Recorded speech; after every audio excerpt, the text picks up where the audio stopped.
ಇಲ್ಲ, ನಮ್ಮಿಬ್ಬರದ್ದು ಹೇಳಲೇಬೇಕು. ಈಗ ನಮ್ದು ಎಷ್ಟು ಡೆಡಿಕೇಶನ್ ಅಂದ್ರೆ, ನಾವು ಆ ಕಾಲದವ್ರಲ್ವಾ, ಒಂಥರ ಓಲ್ಡ್ ಸ್ಕೂಲು. ಟೀಚರು ಸ್ಕೂಲಿಗೆ ಬನ್ನಿ ಅಂತ ಹೇಳ್ತಾರೆ ಅಷ್ಟೇ. ಟೀಚರ್ ಮುಂದೆ ಬಂದು ಟೀಚರ್ಗಿಂತ ಮೊದಲು ಬಂದು ಕೂತ್ಕೊಳ್ಳೋರು ನಾವೇ. ಆ ಥರ ಬಾಬಿ ಅವರು ನಮ್ದು ಈ ಸಿನಿಮಾ ಪ್ರಮೋಷನ್ಗೋಸ್ಕರ ಫಸ್ಟ್ ಎಲ್ಲರಿಗೂ ನಮಸ್ಕಾರ. ಬಾಬಿ ಅವರು ಒಂದು ಗ್ರೂಪ್ ಮಾಡಿದ್ದಾರೆ. ಅಂದರೆ ಈ ಪ್ರಮೋಷನ್ಸ್ಗೆಲ್ಲ ಯಾರ್ಯಾರು ಬರಬೇಕು, ಎಷ್ಟೊತ್ತಿಗೆ ಬರಬೇಕು, ಇದೆಲ್ಲ ಒಬ್ಬರು ಮಿಸ್ ಔಟ್ ಆಗಬಾರ್ದಲ್ಲ, ಅದಕ್ಕೊಂದು ಗ್ರೂಪ್ ಮಾಡಿಬಿಡ್ತಾರೆ. ಆ ಗ್ರೂಪ್ನಲ್ಲಿ ಏನಂದ್ರು, ಇವತ್ತು ಎಲ್ರೂ ಒಂಥರ ಮದುವೆಗೆ ಹೋಗೋ ಥರ ನೀವು ಶೃಂಗಾರ ಮಾಡ್ಕೊಂಡು ಬರಬೇಕು, ಮದುವೆಗೆ ಮನೆಗೆ ಬಂದಿರೋರ ಥರ ನೀವು ಶೃಂಗಾರ ಮಾಡ್ಕೊಂಡು ಬರಬೇಕು ಅಂತ. ನಾವು ತುಂಬ ಡೆಡಿಕೇಟೆಡ್ ಆಗಿ ಇಬ್ಬರು ಮಾತಾಡ್ಕೊಳೋದು, ಯಾವ ಕಾಂಜೀಪುರಂ ಸೀರೆ ಉಟ್ಕೊಳ್ಳೋಣ, ನೀನು ಯಾವ ಕಾಲದ ಸೀರೆ, ನಾವು ಗ್ರೂಪಲ್ಲಿ ಮಾತಾಡ್ಕೊಂಡ್ರೆ ಈ ಸಣ್ಣ ಸಣ್ಣ ಹುಡುಗರೆಲ್ಲ ಇದ್ದಾರೆ ಅಂದ್ಬಿಟ್ಟು ಆಚೆ ಬಂದ್ಬಿಟ್ಟು ಮಾತಾಡ್ಕೊಳ್ಳೋದು. ಈ ಮಲ್ಗೆ ಹೂ ಮುಡ್ಕೊತಾ ಇದೆಯಾ, ಬಡವೆ ಹಾಕೋತಾ ಇದೆಯಾ, ಈ ಥರ ಎಲ್ಲ ಮಾತಾಡ್ಕೊಂಡು ನಾವಿಬ್ರು ಬಂದ್ವಿ. ಆದರೆ ಇಲ್ಲಿ ಬಂದ ಮೇಲೆ ಗೊತ್ತಾಯ್ತು, ನಾವು ಮದುವೆಗೆ ಬಂದಿರೋರು. ಮದುವೆ ಗಂಡು ಹೆಣ್ಣು ಸ್ವಲ್ಪ ಎದ್ದು ನಿಂತ್ಕೊಳ್ಳಿ, ಇವ್ರು ಇಷ್ಟು ಸಿಂಪಲ್ ಆಗಿ ಬಂದು ನಾವು ಮದುವೆಗೆ ಬಂದಿರೋರ್ ತರ ಇಲ್ಲ, ಜಾತ್ರೆಗೆ ಬಂದಿರೋರ್ ತರ ಇದ್ದೀವಿ ನಾವಿಬ್ರು. ನೀವು ಈ ತರ ನಮ್ಮನ್ನ ಓಲ್ಡ್ ಸ್ಟೂಡೆಂಟ್ಸ್ ಅಂತ ನಿಮಗೆ ಗೊತ್ತಿದ್ದು, ನಮ್ಮ ಡೆಡಿಕೇಶನ್ ನಿಮಗೆ ಗೊತ್ತಿದ್ದು, ನಮ್ಮನ್ನ ಹಿಂಗೆ ಮಾಡಬಾರ್ದಾಗಿತ್ತು ನೀವು. ಅವರಿಬ್ರು ಓಡೋಗಿ ಮದುವೆ ಆಗೋ ತರ ಇದ್ದಾರೆ. ಅರೇಂಜ್ ಮ್ಯಾರೇಜ್ ತರ ಕಾಣ್ತಾ ಇಲ್ಲ ಅವರು, ಅಷ್ಟು ಸಿಂಪಲ್ ಆಗಿ ಬಂದವ್ರು. ಈ ತರ ನಮಗೂ ಹೇಳಿದ್ದಿದ್ರೆ ನಾವು ಯಾವ್ದ್ರಲ್ಲಿದ್ವೋ ನಾವು ಹಂಗೆ ಓಡ್ ಬರ್ತಾ ಇದ್ವಿ. ಅಯ್ಯೋ, ಎಷ್ಟು ಅಲಂಕಾರ ಮಾಡ್ಕೊಂಡಿದೀವಿ ಅಂದ್ರೆ, ಯಾರೋ ಬ್ರೈಡಲ್ ಮೇಕಪ್ನೋಳು ಒಬ್ಬನ್ ಕರ್ಸಿಲ್ಲ ಅಷ್ಟೇ, ನಾವು ಇನ್ನೆಲ್ಲ ಮಾಡ್ಕೊಂಬಂದಿದೀವಿ. ನಾವು ಅಷ್ಟು ಅಲಂಕಾರ ಮಾಡ್ಕೊಂಬಂದ್ವಿ. ಬಾಬಿ ಅವರೇ, ಅಷ್ಟು ಡೆಡಿಕೇಟೆಡ್ ಕಲಾವಿದರು ನಾವಿಬ್ರು. ಈ ಸಿನಿಮಾದಲ್ಲಿ ನನಗೆ ಮಾಧ್ಯಮದವರು ಬಹುಶಃ ನಾವು ತಿಂಗಳಿಗೆ ಒಂದು 4 ಸರಿಗಿಂತ ಜಾಸ್ತಿ ಸಿಗ್ತಾ ಇದೀವ, ಡೈಲಿ ಸಿಗ್ತಾ ಇದೀವ. ಅದಕ್ಕಿಂತಲೂ ಒಂದು ಅದೃಷ್ಟ ಏನಿದೆ ಒಬ್ಬ ಕಲಾವಿದೆಗೆ. ನಾನು ರೆಡಿ ಆಗ್ತಾ ಇರ್ಬೇಕಾದ್ರೆ ಇವತ್ತು ಮನೆಯಿಂದ ಆಚೆ ಬರ್ತಾ ನನ್ನ ರೂಮಲ್ಲಿ ನೋಡ್ತಾ ಇದ್ದೆ. ಈ ವರ್ಷ ನನಗೆ ಹೆಚ್ಚು ಕಡಿಮೆ ಒಂದು 3 ಶೀಲ್ಡ್ ಇದೆ ನನ್ನ ಮನೇಲಿ. ಅಂದರೆ ಅದು ಒಂದು ಕಾಟ ಇರೋದು ಒಂದು 50 days 100 days ಒಂದು ಶೀಲ್ಡು, ಅದಾದಮೇಲೆ ಕೃಷ್ಣಂ ಪ್ರಣಯ ಸಖಿದು 50 ದಿನ ಪೂರೈಸಿದ್ದು, ಅದಾದಮೇಲೆ ಮಾದೇವ 25 ದಿನ ಪೂರೈಸಿದ್ದು, ಇತ್ತೀಚೆಗೆ ಯಕ್ಕ ಸಿನಿಮಾನು ಕೂಡ ಇನ್ನೇನು ನೆನ್ನೆನೋ ಇವತ್ತು 25 ದಿನ ಪೂರೈಸಿತು.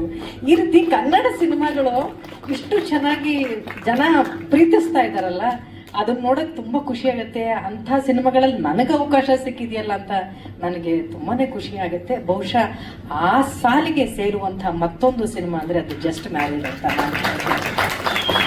ಯಾಕಂದರೆ ತುಂಬ ಕಲಾವಿದರು ಇದ್ದಾರೆ ಅನ್ನೋ ಕಾರಣಕ್ಕೆ ಮಾತ್ರ ಅಲ್ಲ, ತುಂಬ ವಿಶೇಷವಾಗಿ ನೋಡುವಂಥ ದೃಷ್ಟಿಕೋನ ಈ ಸಿನಿಮಾಗಿದೆ ಅಂತ ನನಗನ್ಸುತ್ತೆ. ಅದು ಬಿಕಾಸ್ ಆಫ್ ಬಾಬಿ ಅವರು.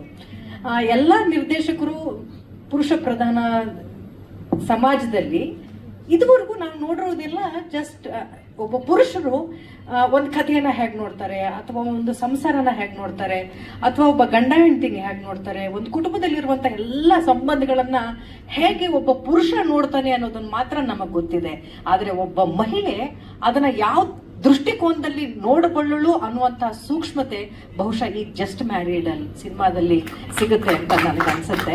ಆ ಸೂಕ್ಷ್ಮತೆಯನ್ನು ತುಂಬ ಚೆನ್ನಾಗಿ ಹೇಳಿದ್ದಾರೆ. ಆಮೇಲೆ ಅವ್ರಿಗಿರುವಂಥ ಡೆಡಿಕೇಶನ್ ಇದೆಯಲ್ಲ, I was really surprised. First time ಒಬ್ಬ ಮಹಿಳಾ ನಿರ್ದೇಶಕಿ ಅಂದಾಗ ಎಲ್ಲರಿಗೂ ಒಂದು ಅನುಮಾನ, ಹೇಗೆ ಮಾಡ್ತಾರೆ ಅಂತ. ಬಟ್ ನನಗೆ ಅವರು ಕತೆ ಹೇಳಿ ಆ ಕಥೆಯ ಹೇಳುವಾಗ ಅವ್ರಿಗಿರುವಂಥ ಕಾನ್ಫಿಡೆನ್ಸ್ನ ನೋಡಿದ್ಮೇಲೆ ನನಗನ್ಸಿದ್ದು, ಅವರ ನಿರೀಕ್ಷೆ ಮಟ್ಟಕ್ಕೆ ನಾನು ಆ್ಯಕ್ಟ್ ಮಾಡ್ತೀನಾ ಅಂತ ನನಗೆ ಅನ್ನಿಸ್ತಾ ಇತ್ತು. ಅಷ್ಟು ಒಳ್ಳೆಯ ನಿರೀಕ್ಷೆ, ಅಷ್ಟು ಒಳ್ಳೆಯ ಕಾನ್ಫಿಡೆನ್ಸ್ ಇತ್ತು.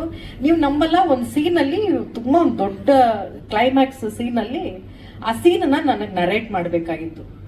ಮಾರನೇ ದಿನ ನಾವು ಶೂಟ್ಗೆ ಹೋಗಬೇಕಾಗಿತ್ತು. ಹಿಂದಿನ ದಿನ ನಾನು ಡೈರೆಕ್ಟರ್ ಜೊತೆ ಮಾತಾಡ್ತೀನಿ. ಯಾಕಂದರೆ ಅದು ತುಂಬ ದೊಡ್ಡ ಸೀನ್ಗಳಿರುವಾಗ ಅವ್ರ ಕನಸಿಗೆ ಅದು ನಿಲುಕಬೇಕು ಅನ್ನೋ ಕಾರಣಕ್ಕೋಸ್ಕರ ಅವ್ರ ಜೊತೆ ಚರ್ಚೆ ಮಾಡ್ತೀನಿ. ಬಾಬಿಯವ್ರು ನನಗೆ ಒಂದೇ ಮಾತು ಹೇಳಿದ್ರು, ನಾನು ನಿಮಗೆ ಸೀನನ್ನು ಓದಲ್ಲ, ನಿಮ್ಗೊಂದು ವಾಯ್ಸ್ ನೋಟ್ ಕಳಿಸ್ತೀನಿ ನೋಡಿ ಅಂತ ಅಂದರು. ನೀವು ಸಿನಿಮಾ ರಿಲೀಸ್ ಆದಮೇಲೆ ಆ ಕ್ಯಾರೆಕ್ಟರ್ ಏನ್ ಮಾತಾಡಿರುತ್ತೆ ವಿತ್ ರೀ ರಿಕಾರ್ಡಿಂಗ್, ಆ ಡೈಲಾಗ್ನ ಲೆಂತು, ಆ ಮಾಡ್ಯುಲೇಷನ್ ಹೇಗಿರುತ್ತೆ ಅದನ್ನ ವಿತ್ ರೀ ರೆಕಾರ್ಡಿಂಗ್ ಡೈಲಾಗ್ ಅವರೇ ಹೇಳ್ತಾ ನನ್ಗೊಂದು ವಾಯ್ಸ್ ನೋಟ್ ಕಳಿಸಿದ್ರು. ಸಿನಿಮಾದಲ್ಲಿ ನಾನು ಆಕ್ಟ್ ಮಾಡ್ಬೇಕಾದ್ರೆ ನನಗೆ ಹೆಚ್ಚು ಡೈಲಾಗ್ ಇರಲಿಲ್ಲ ಕೆಲವು ಸೀನಲ್ಲಿ. ಅವರು ಅದನ್ನ ಅವರ ಡೈಲಾಗ್ನ ಪ್ಲೇ ಮಾಡ್ತಾ ಇದ್ರು ಸ್ಪೀಕರ್ ಅಲ್ಲಿ. ಅವರು ಆವಾಗಲೇ ಹೇಳ್ದಾಗೆ ಸಂಗೀತನ ಹೇಗೆ ಪ್ಲೇ ಮಾಡ್ತಾ ಇದ್ರು, ನನಗೆ ಆಡಿಯೋ ಅವರ ಡೈಲಾಗ್ ಬರ್ತಾ ಇತ್ತು, ಅದ್ರ ಜೊತೆಗೆ ರೀ ರೆಕಾರ್ಡಿಂಗ್ ಬರ್ತಾ ಇತ್ತು. ಅಂದ್ರೆ ಆ ಮೂಡ್ ಎಷ್ಟು ಚೆನ್ನಾಗಿ ಸೆಟ್ ಆಗ್ತಾ ಇತ್ತು ಅಂದ್ರೆ ನನಗೆ ನಾವು ಮಾಡಿರೋ ಕೆಲಸ ಏನಾದ್ರು ತುಂಬಾ ಚೆನ್ನಾಗಿದೆ ಅಂತ ನಿಮ್ಗೆ ಈ ಸಿನಿಮಾದಲ್ಲಿ ಅನ್ಸಿದ್ರೆ ಅದು 90% ಕ್ರೆಡಿಟ್ ಅವ್ರಿಗೆ ಹೋಗ್ಬೇಕು. ಅಷ್ಟು ಚೆನ್ನಾಗಿ ನೀವು ಅದನ್ನ ಹ್ಯಾಂಡಲ್ ಮಾಡಿದ್ರಿ ಅಂತ ಹೇಳ್ದಲ್ಲೇ ನನ್ನ ಗೆಟಪ್ ಇಂದ ಹಿಡಿದು ನಾವು ತುಂಬಾ ಚರ್ಚೆ ಮಾಡಿದೀವಿ. ಅವರು ಇದು ಹೀಗೆ ಇರಬೇಕು, ನೀವು ಡ್ರೆಸ್ನ ಹೀಗೆ ಮಾಡಬೇಕು ಅಂತ ಅವ್ರು ಕೊಡೋ ಇನ್ಪುಟ್ಗಳಲ್ಲಿ ನಾನು ಜಾಸ್ತಿ ಹೋಮ್ವರ್ಕ್ ಮಾಡಿ ನಾನೇ ನಿಂತು ಅದನ್ನೆಲ್ಲ ವಿಗ್ ಎಲ್ಲ ರೆಡಿ ಮಾಡಿಸ್ಕೊಂಡು, ಯಾಕೆಂದ್ರೆ ನೀವು ಅಷ್ಟು ಬಡ್ತಿ ಕೊಟ್ಟಿದ್ದೀರಾ ನನಗೆ, ಆ ಬಿಳಿ ಕೂದಲೆಲ್ಲ ನೋಡಿ, ಅದನ್ನೆಲ್ಲ ಆ ಡೆಡಿಕೇಶನ್ ಬಹುಶಃ ಅವ್ರಿಗೆ ಅದ್ರ ಮೇಲಿರುವಂತಹ ಶ್ರದ್ಧೆಯಿಂದ ಬಂದಿದ್ದು ಅಂತ ಹೇಳ್ತೀನಿ. ಒಳ್ಳೆಯ ತಾರಾಗಣ ಈ ಸಿನಿಮಾದಲ್ಲಿ. ನನ್ನ ಬೆಸ್ಟ್ ಕೋ ಆಕ್ಟರ್ ಇದುವರೆಗೂ ನಾನು ಸಿನಿಮಾ ಇಂಡಸ್ಟ್ರಿಯಲ್ಲಿ ತುಂಬಾ ಜನ ಒಳ್ಳೊಳ್ಳೆ ಕಲಾವಿದರ ಜೊತೆ ಕೆಲಸ ಮಾಡಿದ್ದೀನಿ, ಆದರೆ ಬೆಸ್ಟ್ ಕೋ ಆಕ್ಟರ್ ಅಂದರೆ ಅದು ದೇವರಾಜ್ ಸರ್ ಅಂತ ಹೇಳ್ತೀನಿ. ಅವ್ರ ಜೊತೆ ಕೆಲಸ ಮಾಡಿದ್ದು ತುಂಬಾನೇ ಖುಷಿ ಇತ್ತು ನನಗೆ. ಬಾಬಿಯವ್ರಿಗೆ ಹೇಳಿದೆ, ಬಹಳ ವರ್ಷ ಆಗಿತ್ತು ನಾನು ಅವ್ರ ಜೊತೆ ಆ್ಯಕ್ಟ್ ಮಾಡಿ, ಅವ್ರ ಜೊತೆ ಮತ್ತೆ ಮಾಡ್ತಾ ಇದ್ದೀನಿ, ಖುಷಿ ಇದೆ ಅಂತ ಹೇಳಿ ನಾನು ಈ ಸಿನಿಮಾ ಒಳಗಡೆ ಬಂದೆ. ಅದಾದ್ಮೇಲೆ ಸೆಟ್ಟಲ್ಲಿ ನೋಡಿದಾಗ ಈಗಿನ ಕಾಲದ ಯಂಗ್ಸ್ಟರ್ಸ್ ಹುಡುಗರು ಇದಾರಲ್ಲ, ನಿಜಕ್ಕೂ ನಾನು ಯಾವಾಗಲೂ ತುಂಬಾ ಸೂಕ್ಷ್ಮವಾಗಿ ನೋಡ್ತಾ ಇರ್ತೀನಿ. ನಾವಂತ ಓಲ್ಡ್ ಸ್ಕೂಲ್ ಅನ್ಸ್ಕೊಳ್ತೀವಿ, ಈ ಹುಡುಗರು ತುಂಬಾ ಸೂಕ್ಷ್ಮವಾಗಿ ಏನೇನೋ ಮಾಡ್ತಾ ಇರ್ತಾರೆ. ಅದನ್ನೆಲ್ಲ ನೋಡ್ತಾ ಇದ್ರೆ ನಾನು ಕಲಿಯಕ್ಕೆ ಸಾಕಷ್ಟು ಇರುತ್ತೆ ಅಂತ ಅನ್ಕೊಳ್ತೀನಿ.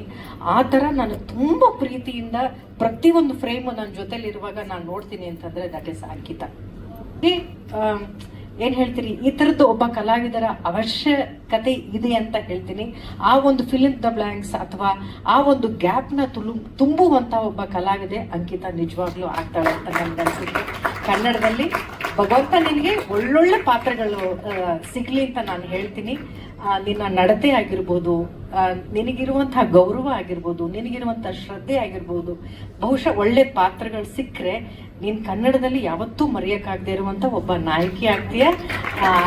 ಆ ಒಂದು ಅವಕಾಶ ನಿನಗೆ ಚಿತ್ರರಂಗ ಮಾಡ್ಕೊಡ್ಲಿ ಅಂತ ಕೇಳ್ಕೊಳ್ತೀನಿ ಪುಟ್ಟ. All the best. And again shine ಅವರು ಆ ಸರಳತೆ, ಆಮೇಲೆ ಹೊಸದೇನೋ ಕಲಿಬೇಕು ಅಂತ ಅಷ್ಟು ಲೀಲಾಜಲವಾಗಿ ಆಕ್ಟ್ ಮಾಡೋದಿದೆಯಲ್ಲ, ನಾವೆಲ್ಲ ಮೈ ಮೇಲೆ ದೇವ್ರು ಬಂದಂಗೆ ಆಡ್ತಾ ಇರ್ತೀವಿ.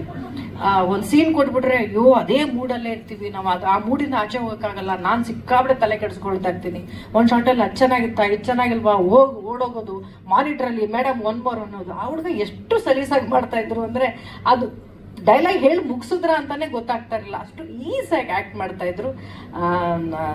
ಶೈನ್ ಶೆಟ್ಟಿ ಅವರೇ, ಈ ಸಿನಿಮಾದಾದ್ಮೇಲೆ ದೊಡ್ಡ ಹೀರೋ ಆಗಿ ಶೈನ್ ಆಗಿ ನೀವು ಅಂತ ಹೇಳ್ತೀನಿ. It's a beautiful star cast. ಆಮೇಲೆ ಅಜನೀಶ್ ಸರ್, ನಾನು ನಿಮಗೆ ಥ್ಯಾಂಕ್ಸ್ ಹೇಳಲೇಬೇಕು. ಈ ಪಾತ್ರದಲ್ಲಿ ನನಗೆ ಅವಕಾಶ ಕೊಟ್ಟಿದ್ದಕ್ಕಲ್ಲ, ಒಬ್ಬ ಮಹಿಳಾ ನಿರ್ದೇಶಕರಿಗೆ ಅವಕಾಶ ಕೊಟ್ಟಿದ್ದಕ್ಕೆ ಥ್ಯಾಂಕ್ಸ್ ಹೇಳಬೇಕು. ಯಾವಾಗಲೂ ಹೇಳ್ತಾ ಇರ್ತೀನಿ ಸರ್, ನಾನು ಹೆಣ್ಮಕ್ಳು ಅನ್ನೋ ಕಾರಣಕ್ಕೆ ಹೆಣ್ಮಕ್ಳ ಮೇಲೆ ಅನುಕಂಪ ಬೇಡ, ಅವಕಾಶ ಬೇಕು ಅಂತ. ಅನುಕಂಪಕ್ಕಿಂತ ಹೆಚ್ಚಾಗಿ ನೀವು ಅವಕಾಶ ಮಾಡಿಕೊಟ್ಟಿದ್ದೀರಿ ಬಾಬಿ ಅವ್ರಿಗೆ, ಅವ್ರ ಮೇಲೆ ನಂಬಿಕೆ ಇಟ್ಟಿದ್ರಿ. ಬಹುಶಃ ನಿಮ್ಮ ನಂಬಿಕೆಗೂ ಮೀರಿ ಅವರು ಒಳ್ಳೆ ಕೆಲಸ ಈ ಸಿನಿಮಾದಲ್ಲಿ ಮಾಡಿದ್ದಾರೆ ಅಂತ ನನ್ಗೆ ಅನ್ಸುತ್ತೆ. ನಾವೆಲ್ಲರೂ ನಿಜವಾಗ್ಲೂ ಕಾಯ್ತಾ ಇದೀವಿ ಸರ್ ಈ ಸಿನಿಮಾದನ್ನ ನೋಡೋದಕ್ಕೆ. ತುಂಬಾ ವಿಚಾರಗಳನ್ನ ತಗೊಂಡ್ ಬಂದಿದ್ದಾರೆ. ವೆರಿ ಸರ್ಪ್ರೈಸಿಂಗ್ ಸ್ಟಾರ್ ಕ್ಯಾಸ್ಟ್ ಇದರಲ್ಲಿ. ನನ್ನ ಗೆಳತಿ ಅಂತೂ ಸಿಕ್ಕಾಬಡೆ ಮುದ್ದಾಗಿ ಕಾಣ್ತಾಳೆ. ಅವಳು ಎಷ್ಟು ಮುದ್ದಾಗಿ ಮಾತಾಡ್ತಾಳೋ ಅಷ್ಟೇ ಮುದ್ದಾಗಿ ಕಾಣ್ತಾಳೆ ನನ್ನ ಗೆಳತಿ. ಆಮೇಲೆ ಇಮನ್ ಸರ್, ತುಂಬಾನೇ ಖುಷಿ ಆಗುತ್ತೆ ನಿಮ್ಮೆಲ್ಲರ ಜೊತೆ ಕೆಲಸ ಮಾಡಿದ್ದು.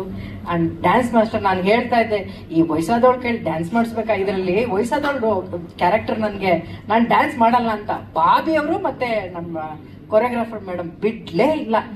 ನೀವು ಇದನ್ನ ಸ್ಟೆಪ್ ನೀವು ಡ್ಯಾನ್ಸ್ ಮಾಡ್ಬಿಟ್ಟು ಹೋಗಿ, ಚೆನ್ನಾಗಿಲ್ಲ ಅಂದ್ರೆ ಬೇಕಾದ್ರೆ ನಾವು ಎಡಿಟ್ ಮಾಡ್ಬಿಡ್ತೀವಿ, ನೀವು ಮಾತ್ರ ಡ್ಯಾನ್ಸ್ ಮಾಡ್ಬಿಟ್ಟು ಹೋಗಿ ಅಂತ.